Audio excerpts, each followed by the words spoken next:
de Dios, pero no puede negar que el agua tiene esa particularidad. Y no pasa con otros elementos de nuestra tabla periódica. No hay otra combinación de elementos que tenga esa característica tan particular. Y la argumentación va por el diseño, ¿no? Entonces uno dice, es claramente un diseño esta idea de Dios o esta idea de la creación, de ponerle al agua, que es el componente que ocupa el 70% de nuestro espacio, esa característica, esa particularidad, ¿no? Cambiar de estado al momento de congelarse.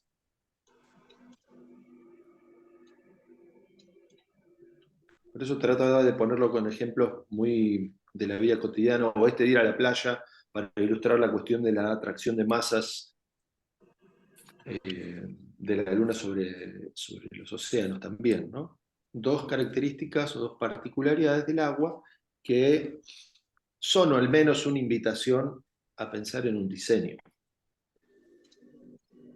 Resulta más fácil para el cerebro humano observar el diseño que observar el azar.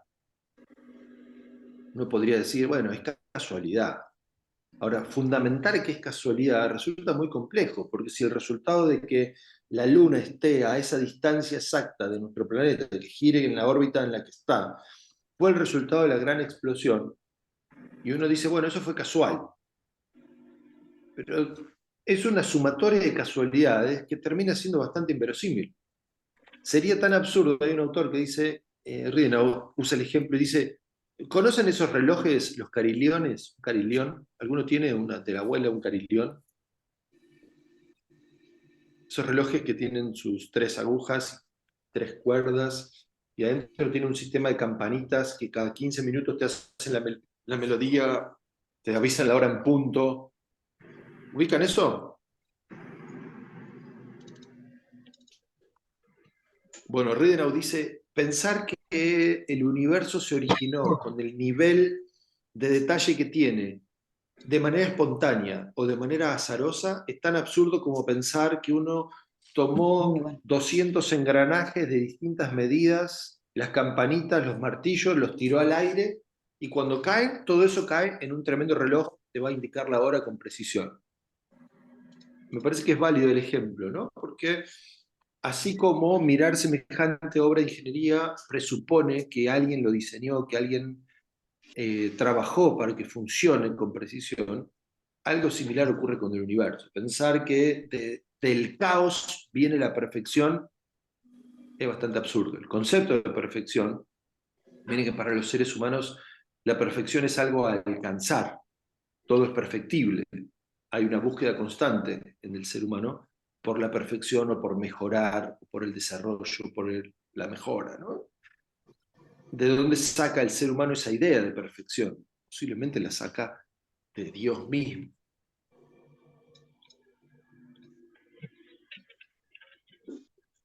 ¿Sí?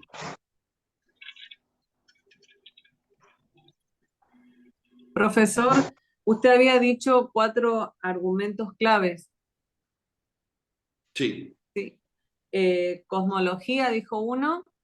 ¿Sí? El otro era no, como dijo el otro, el segundo no lo llegué a anotar bien.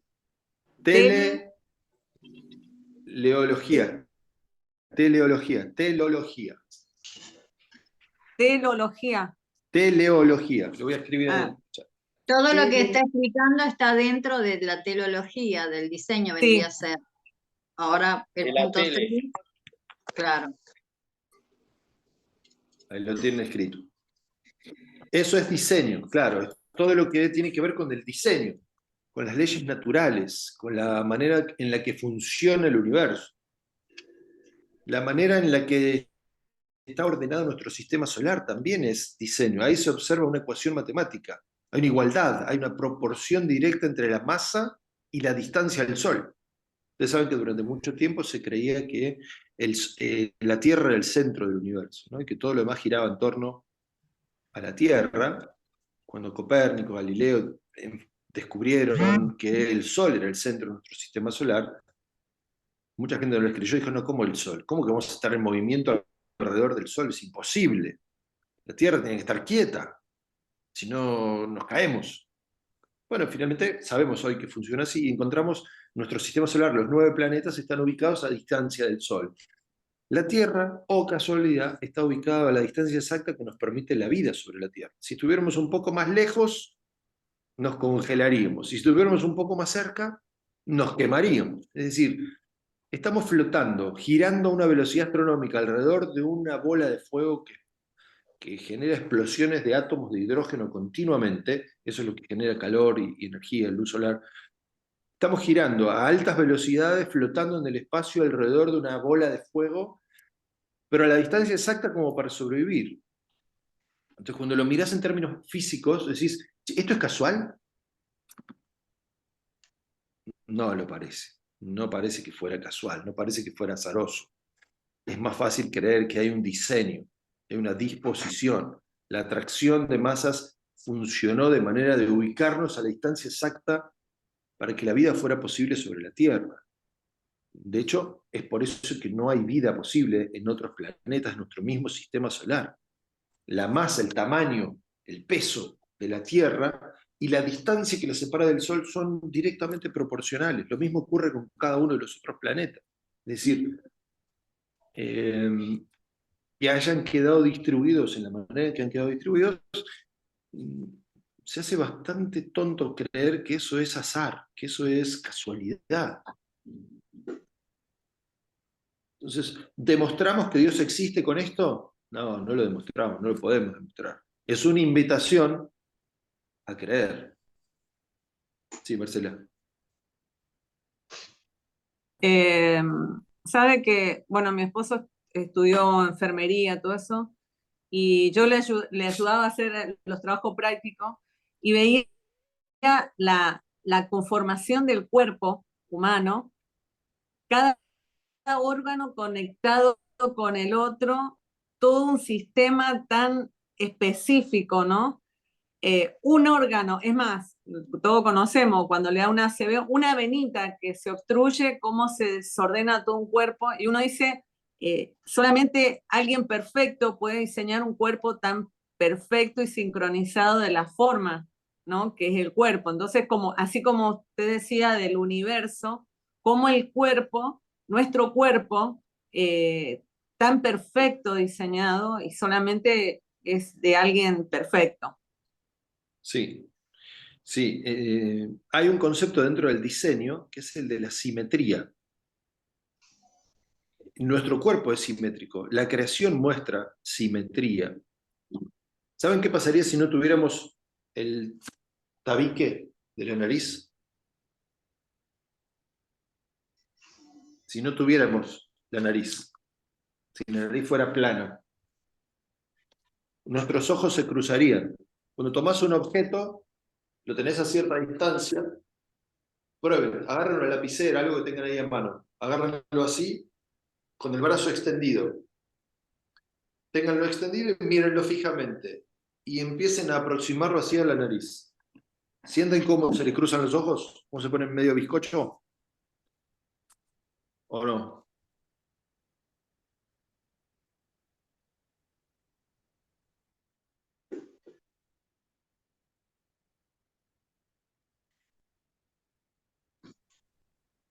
Me parece que el profe no oró hoy, ¿eh? Se le corta. Sí, está complicado, es mal. Ahí está, ahí está de nuevo. Yo oro, pero no pruebo internet.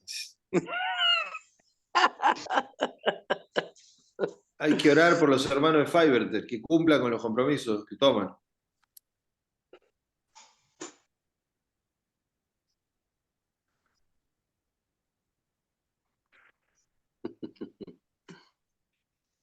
Bueno, no sé dónde se cortó, pero a ver. Empezó a hablar de la simetría. Del La bizcocho, simetría. dijo. Ahí está, les decía que tomen un objeto en su mano, algo que tengan ahí, una lapicera, un lápiz, una cosita, algo que esté en la mesa, donde están ahora. Extiendan el codo y el hombro hacia adelante y mírenlo fijamente. Fijen la atención visual en ese objeto que toman en la mano. Y muy bien Mirta, ahí, con el lápiz. Perfecto. Mirando el lápiz y acercándolo hacia la nariz. sin dejar de mirar el lápiz. Se te Lo cruza. pegan a la nariz así el lápiz. Sienten cómo se ponen viscos, se cruzan los ojos. ¿No? Bueno, eso es lo que ocurriría si no tuviéramos... Esa es la función del tabique de la nariz. Evitar que nuestros ojos se crucen. Yo pensé que era para los lentes. Le encontramos otro uso, pero originalmente era para que los ojos... ¿Saben la función del ojo? Le pasé a Emilio una serie de videos, hay uno que está muy interesante, es de un sacerdote que dice, creo en Dios porque no soy idiota. Y uno de los ejemplos que da es el del ojo humano. Telemetría, todo lo que la cámara digital del celular, una cámara profesional de cine hace hoy, regulando distancia, profundidad, el zoom óptico y todas esas cuestiones, el ojo humano lo hace de manera natural. Es decir, hay un diseño fino, un diseño preciso en el cuerpo humano. Sí, No es es muy, solo en el universo. ¿Cómo? es muy buen ejemplo ese. Hay otro que es el de la audición. Hagan la prueba. Los que no están con auriculares, hagan la prueba de taparse un oído, una oreja. Tápenlo así. Si uno tuviera solo una oreja, hay personas que escuchan solo de un lado, lo que llamamos la audición en mono, ¿no? Así es en estéreo, así es en mono. ¿Saben qué pasaría si escucháramos solo de un lado? Cuando te hablan de atrás, no sabes de qué lado está el ruido. Es decir, piensa en los peligros que eso significa al cruzar la calle, al transitar, al manejar un auto. Es decir, no sabes de qué lado te están hablando. Vos estás así con la audición en estéreo y alguien te habla y vos mirás para el lado donde te están hablando. Escuchaste un ruido, intuitivamente girás tu cabeza hacia el lugar a donde te detectaste el ruido. ¿Es así o no? O el sonido. Si la audición fuera en mono, perderías esa capacidad. Eso es simetría, por eso hay dos orejas. Es diseño.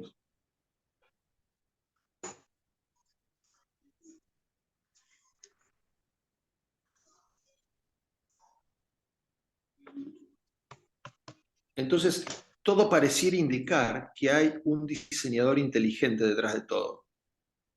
¿Podemos demostrar que Dios existe? No, pero es una invitación a creer. Entonces, ¿por qué crees en Dios? Y porque he observado el universo y me resulta muy difícil creer que Él no exista. ¿Por qué crees en Dios? Y por la simetría que veo en mi cuerpo, es perfecto. Porque estuve en la playa y se me mojó el campamento. Entonces dije, ¿por qué? Y descubrí que hay una distancia exacta entre nuestro satélite natural, que es la Luna. Así funciona. ¿Tiene sentido para ustedes o no?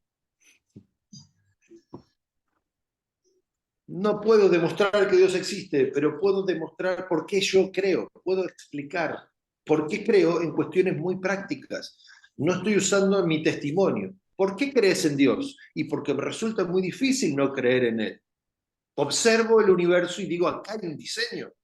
Esto no puede ser casual o resultado azaroso de una gran explosión, porque una explosión, hasta el día de hoy, lo que hemos visto con estos ojos o en la historia de la humanidad, una explosión trae caos y destrucción. Nunca una explosión trajo perfección, diseño, simetría, estética, belleza. Eso no ocurre de una explosión. No lo hemos visto. Por eso creo en Dios, como el diseñador del universo, como el creador absoluto de todo lo que existe. Y no estoy contando mi testimonio, estoy haciendo una observación que es común a todo el mundo. No es mi experiencia personal de conversión. ¿Notan la diferencia entre una cosa y otra? Profesor, hola. Me llamo Ethel. Y Sí, Ethel, te escucho muy bajito. hola, ahí, más o menos. Dale, dale. Y el asunto, por ejemplo, de los aborígenes, que ellos no veían a Dios, pero ellos veían lo que había alrededor, pero a todo le asignaban un Dios, si vamos al Sí. caso. Ellos no conocían al Dios que nosotros conocemos, que hay uno, y ellos a todas las fuerzas de la naturaleza hacían un dios. Sí. Por Hay eso- un argumento que es el próximo, hablamos de la cosmología, la teleología, la ontología es el que expresa un poco esta idea de Dios, ¿no? Es decir, ¿de dónde saca el ser humano la idea de Dios? Si Dios no existe. Sería imposible para el ser humano sostener o hablar de algo que no existe. ¿De dónde surge la idea de Dios? Bueno, es que en todas las civilizaciones ha habido un principio religioso. El ser humano sabe o presume la existencia de un ser superior en algún lugar. A veces le ha puesto nombres, a veces ha adorado al sol, por ejemplo. En alguna época uno mira Egipto, 4.000 años, 6.000 años desde nosotros hacia atrás, y encuentra que la gente adoraba al sol. O pueblos originarios en Latinoamérica tenían adoración por el sol. Entonces uno dice, ¿por qué? Bueno, es porque el ser humano se siente vulnerable frente a la inmensidad del universo. ¿Por qué la gente adoraba el sol? Bueno, porque imagínense lo que representaba el sol hace 6.000 años atrás. Cuando el sol se ponía en el horizonte cada atardecer, la sensación de desesperanza, de desprotección, de frío, de oscuridad, de sombra, hacía que la gente venerara a ese astro sin saber de qué se trataba. No sabía que al día siguiente volvería a salir. La gente suponía que lo que le daba calor, les daba seguridad, porque podían ver el contexto, podían ver el lugar donde estaban.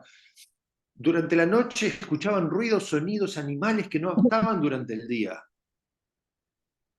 Y eso generaba la necesidad de adorar al sol para que volviera a salir cada mañana. Era aterradora la idea de que el sol no volviera a brillar sobre ellos. Es decir, el ser humano por su instinto religioso le ha puesto nombre o ha reconocido algunas divinidades intuitivamente.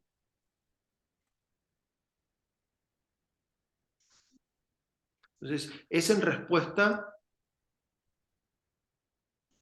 a la necesidad humana, ¿no?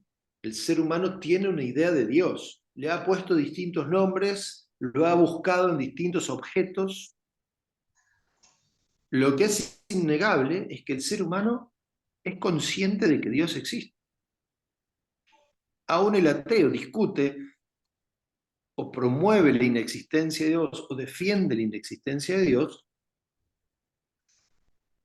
fundamentado en la nada, ¿no? Es decir, cuando un ateo desarrolla, hay dos tipos de ateísmo, ¿no? Uno es el práctico y el otro es el dogmático, el teórico. Cuando una persona atea, hay ateos que están enojados con Dios. Dicen, no, Dios no existe, no me interesa. Y llevan adelante su vida sin importarles si Dios existe o no existe. Dan por sentado que no y hacen su vida. Pero hay otro tipo de ateo, que es el ateo teórico, el dogmático, el que tiene una argumentación, el que te da razones o fundamenta o estudia cómo sostener su idea de que Dios no existe.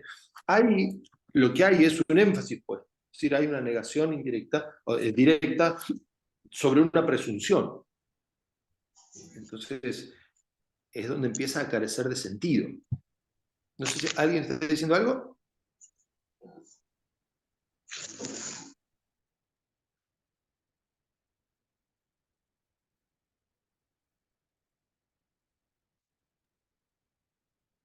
Profe, una pregunta. Este sería el Sí. punto 3, la ontología. El tercer argumento que mencionamos, sí, la ontología es la idea de Dios. La idea de perfección está asociada. Y ontología viene del ser. ¿Vieron que en inglés está el verbo to be, que es el yo soy o estoy? En el idioma griego está algo similar, se llama el verbo eimi, y es el que se utiliza, o de ahí proviene el término ontología. Ontología es el verbo eimi, que es el ser. El ser humano presupone la existencia de Dios. El ser humano considera existencialmente a una divinidad. Lo que hacemos desde la ontología es fundamentar o apoyar la idea de que Dios existe porque es una idea dentro del ser humano, una idea en las civilizaciones. A medida que estudias distintos momentos de la historia, distintas civilizaciones, en distintos lugares del mundo, encontrás un principio que se repite. Es la idea religiosa, y un principio religioso. Si todo pareciera indicar que el ser humano es consciente de Dios, consciente de un mundo que lo supera. Tiene la necesidad de conectarse con, llamale fuerza, llamale Dios, llamale ídolo, llamale como quieras, pero hay algo que trasciende, que es más que el ser humano. Esa necesidad, ¿de dónde puede provenir? Si no, proviene de Dios mismo. ¿Cómo se podría explicar este principio religioso en todas las culturas a lo largo de la historia de la humanidad si Dios no existe? O sea, hay un factor común, hay algo que nos ha sido común a los seres humanos históricamente, y es la idea de Dios. Eso es un poco la ontología. ¿Se entiende? Más o menos.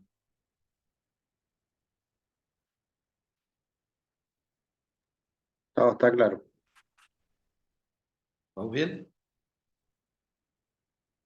Bueno, el cuarto argumento, que también, este ha sido más cuestionado, pero es el argumento moral, es la idea del bien y del mal, esa capacidad de discriminar, de separar lo que está bien y lo que está mal.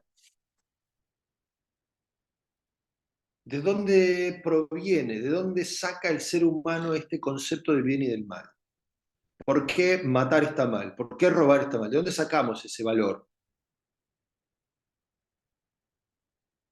Bueno, un poco la invitación es a decir, bueno, eso proviene del carácter moral de Dios, que es la imagen en el hombre. La imagen de Dios en el hombre está expresada o se expresa por el carácter moral. Es interesante observarlo, porque uno puede observar una cuestión ética, una cuestión moral, más que ética, una cuestión moral, aún en lugares a donde la moral puede ser muy cuestionada. Por ejemplo, una cárcel. En una cárcel, un ladrón que llega por robar un banco y un ladrón que llega por robarle la jubilación a una señora que salía del banco. La golpeó, le dejó los ojos así, le robó la cartera con la jubilación de 100.000 pesos a una señora y es detenido, va a la cárcel. ¿Recibe el mismo trato que el que robó un banco? No, los dos van por robo, pero no reciben el mismo trato.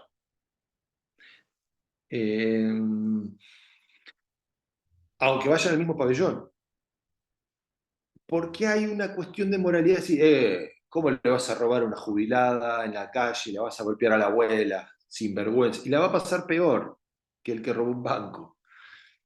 Hay varios ejemplos así, ¿no? Como aún dentro de una moralidad cuestionable hay códigos.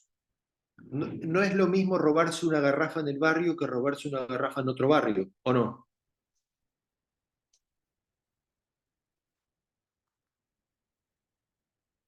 El ladrón que roba en su propio barrio no tiene código, no tiene código, lo robó el vecino. ¿Cómo puede ser? No es un mismo acto, es un mismo hecho. Sí, pero hay algo que indica que entre nosotros nos cuidamos, entre nosotros no. Entonces, ese tipo de cosas muestran que hay un carácter moral. Aun cuando todo esté degradado, aún en ámbitos donde todo es dudoso, o ámbitos de delincuencia, donde hay leyes quebradas, digo, ¿no? Aún ahí hay un criterio, hay un concepto de lo que está bien y de lo que está mal. Un poco ahí apunta el argumento moral, ¿no? El ser humano tiene una vara, tiene un parámetro para medir. Si uno es ateo y uno dice, no, Dios no existe, ¿cuáles son los parámetros para determinar qué está bien y qué está mal? Ahí se complica, porque un ateo dice, no, no, esto es de acuerdo a mi criterio. Sin embargo, va a coincidir mucho en lo que Dios ha establecido, el juicio valorativo de un ateo. El valor de la vida, por ejemplo. Uno podría decir, no, eso no es algo de Dios, no tiene que ver con la moral, tiene que ver con un consenso social. Bueno, hay un ejemplo muy reciente en nuestra historia que es lo que ocurre en Alemania después del nazismo. Cuando termina la guerra, los jerarcas nazis van a tribunales y son enjuiciados. Y todos empiezan a responder o esgrimir las mismas excusas. Dicen, esto fue obediencia de vida, yo no quería matar tantos judíos, yo soy militar y obediencia de vida, digamos, tenía que cumplir órdenes, solo cumplí órdenes, pero soy inocente. Entonces, cuando pasan los jerarcas nazis por el banquillo del acusado y todos responden de la misma manera, quienes estaban en la responsabilidad de juzgar lo que había ocurrido, que era algo sin precedentes, dijeron, che, algo anda mal. No puede ser que esto quede en inocencia. Se daban cuenta que lo que había ocurrido con el holocausto judío era sin precedentes. Ese cuestionamiento dio origen a algo que se llama en la historia, lo pueden encontrar luego, los juicios de Nuremberg. Los juicios de Nuremberg muestran que es necesario tener una ley superior para juzgar un hecho sin precedentes. Fue lo que ocurrió después del nazismo, es decir, se armó un tribunal con todos los países que participaron de la guerra para enjuiciar o para hacer justicia frente a los jerarcas nazis que habían cometido semejante atrocidad, ¿no? Entonces, para juzgar algo es necesario que la ley que va a juzgarlo esté por encima del acto a juzgar. Si uno es ateo y uno dice, no, bueno, uno tiene su código, uno determina, yo determino qué está bien y qué está mal, sería imposible la vida en sociedad. Que el ser humano sea un ser social también nos habla de la existencia de Dios. Es decir, ¿por qué puedo demostrar que Dios existe? No, pero creo que existe. ¿Por qué? Y porque el ser humano es un ser social. Que el ser humano viva en sociedad es posible porque tiene un código moral. Si el ser humano no tuviera un código moral, no podría vivir en sociedad. ¿De dónde proviene ese código moral? ¿De la inteligencia humana o de ser un ser social?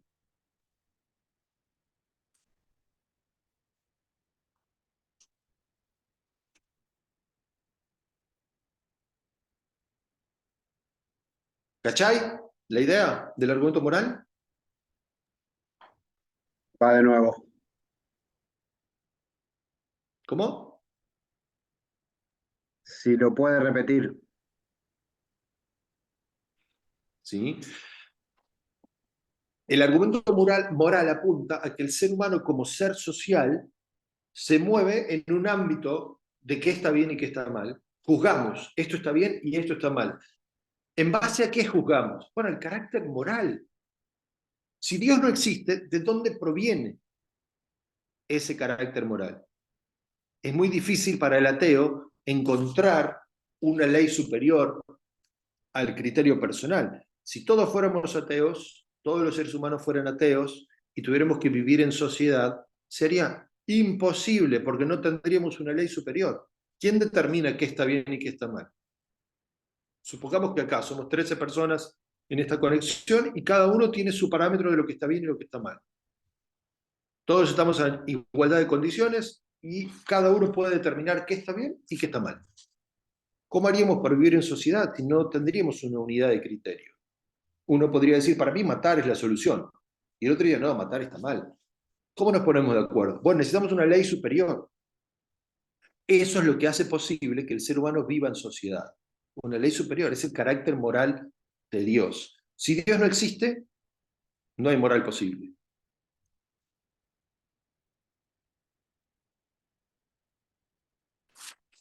Muy sintéticamente, el argumento moral. ¿Bien?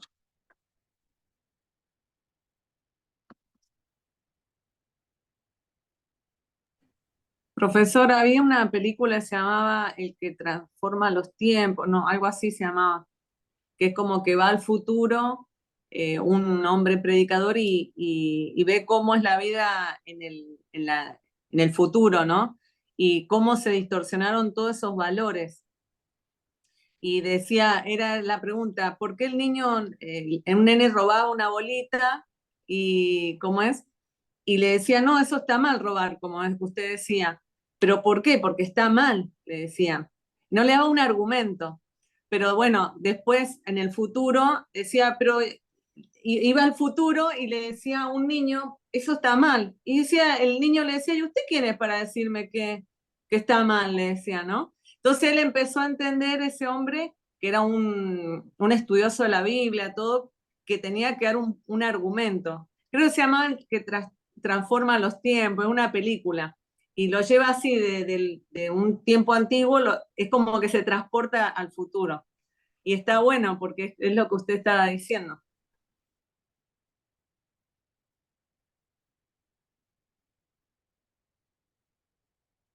Bueno, no conozco la película, pero si sirve como argumento, está para ilustrar.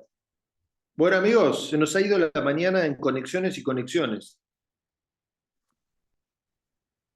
Espero que tengan una linda semana. Tienen trabajo con la ficha 1, la ficha 2. Tienen para leer el libro, Introducción, capítulo 1.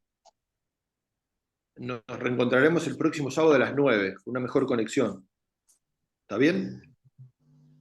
Listo, profe. Buena semana. ¿Van a volver? Sí, Sí, ¿Van a volver el sábado que viene? sí. Sí, sí. Bueno, los espero, ¿eh? Profesor, yo no voy a asistir, no voy a poder estar porque tengo un compromiso con la iglesia. Tengo un encuentro de mujeres, así que tengo que estar allá en el encuentro. Y bueno, ¿qué va a hacer? Pero bueno, le aviso. Que lo pase lindo, que se diviertan. Perdón, profesor, ¿y el lunes tenemos clase presencial o por No, Zoom? el sábado. El sábado. El lunes no hay clase. No. Ay, no, yo porque entré medio cortada, está bien. Bien. Sí, el próximo sábado.